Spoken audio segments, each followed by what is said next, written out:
ভিডিওতে ক্লিক করার জন্য সর্বপ্রথমে জানাই অসংখ্য ধন্যবাদ। আজকের ভিডিওতে আপনারা নতুন কিছু শিখতে পারবেন, তাই ভিডিওটি সম্পূর্ণ দেখার অনুরোধ রইল। তো 5 জানুয়ারি 2024-এ প্রকাশিত হয়ে গেল 2024 সালের নতুন ভোটার লিস্ট। আপনারা যদি নতুন ভোটার কার্ডের জন্য আবেদন করেছিলেন এবং এই নতুন লিস্টে আপনার নাম উঠেছে কিনা তা আপনারা দেখে নিতে পারবেন আজকের এই ভিডিওর মাধ্যমে। এছাড়াও যদি আপনার ভোটার কার্ডে কোনো রকম ভুল সংশোধন করেছিলেন তো সেই ভুল সংশোধন হয়েছে কিনা এই নতুন লিস্ট থেকে আপনারা দেখে নিতে পারবেন। এছাড়াও যদি আপনি ভোটার কার্ড ট্রান্সফার করে থাকেন, এক জায়গা থেকে আরেক জায়গায় শিফট হয়ে থাকেন, তো সেক্ষেত্রে অ্যাড্রেস চেঞ্জ হয়েছে কিনা সেটাও দেখে নিতে পারবেন আজকের এই ভিডিওর মাধ্যমে। তো নতুন এই ভোটার লিস্ট কিভাবে আপনারা ডাউনলোড করবেন, কোথা থেকে দেখবেন, কোন ওয়েবসাইট থেকে আপনাদের ডাউনলোড করতে হবে, তো সেই লিস্টে আপনার নাম অ্যাড হয়েছে কিনা বা সংশোধন করার পরে ঠিক হয়েছে কিনা সেটি আপনি কিভাবে চেক করবেন, তো সবকিছু বলবো আজকের এই ভিডিওর মাধ্যমে। ভিডিওটি আপনাদের কাছে খুবই গুরুত্বপূর্ণ হতে চলেছে, তাই ভিডিওটি একটু না টেনে প্রথম থেকে শেষ অবধি দেখবেন।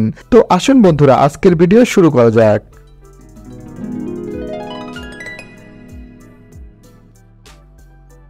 তো বন্ধুরা, এর জন্য সবার প্রথমে আপনাদের চলে যেতে হবে আপনার ফোন অথবা ডেস্কটপের ক্রোম ব্রাউজারে।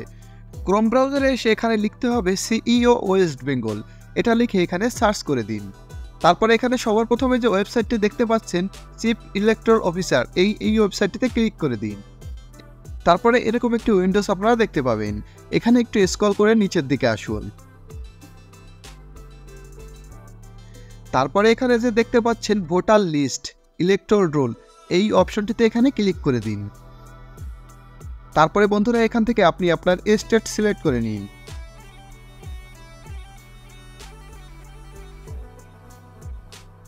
তারপরে আপনার ডিস্ট্রিক্ট সিলেক্ট করে নিন।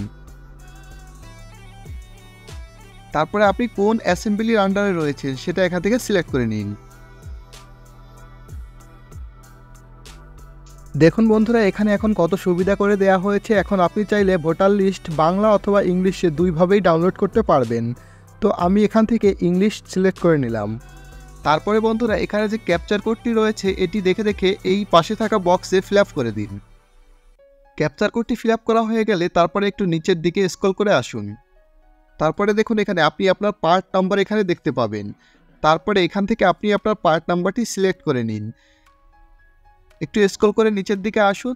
দেখুন এখানে যদি না থাকে তাহলে এখানে আরও অপশন রয়েছে, এখান থেকে এই অপশনটিতে ক্লিক করে দিন। দেখবেন আরও নিচের দিকে সবগুলো দেখতে পাবেন। অ্যারো চিহ্নতে ক্লিক করুন আর নিচের দিকে দেখুন। এখান থেকে আপনি আপনার পার্ট নাম্বার খুঁজে পেলে তার ডান দিকে দেখতে পাচ্ছেন ডাউনলোডের অপশন। এখানে ডাউনলোডের অপশনে ক্লিক করার সঙ্গে সঙ্গেই আপনার ওই পার্ট নাম্বারের ভোটার লিস্ট ডাউনলোড হয়ে যাবে। তারপরে আপনার ভোটার লিস্টটি ডাউনলোড হওয়ার সঙ্গে সঙ্গে আপনি এখান থেকে ওপেন করে নিতে পারবেন। সেখান থেকে দেখতে পাচ্ছেন 2024 সালের ভোটার লিস্ট। দেখুন এখানে 1/1/2024।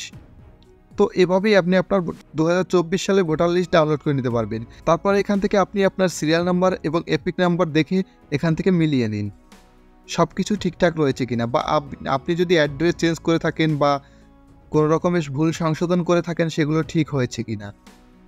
তো বন্ধুরা, এরকমই ইনফরমেটিভ ভিডিও পাওয়ার জন্য ভিডিওতে একটি লাইক দিয়ে চ্যানেলটিকে সাবস্ক্রাইব করে বেল আইকনটি বাজিয়ে রাখুন, যাতে করে এরকমই নতুন নতুন আপডেট আপনারা পেতে পারেন।